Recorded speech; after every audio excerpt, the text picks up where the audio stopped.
டேஸ்ட்டான முருங்கன் இட்லி கடை கொத்தமல்லி சட்னி பார்க்கலாம் வாங்க. அதுக்கு ஒரு பேனில் 4 ஸ்பூன் ஆயில் ஆட் பண்ணிக்கோங்க. 3 ஸ்பூன் உளுத்தம்பருப்பு, 3 ஸ்பூன் கடலைப்பருப்பு, ஒரு துண்டு இஞ்சி, 3 பச்சை மிளகாய், 5 பல்லு பூண்டு, 4 காஞ்ச மிளகாங்க.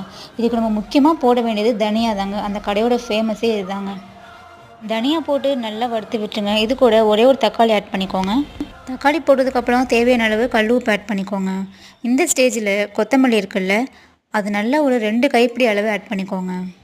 நீங்கள் ஃபுல்லாக 2 கைப்பிடி அளவு போட்டால் தான் முருங்கன் இட்லி கடையில் கிடைக்கிற மாதிரியே உங்களுக்கு சட்னி கிடைக்கும்.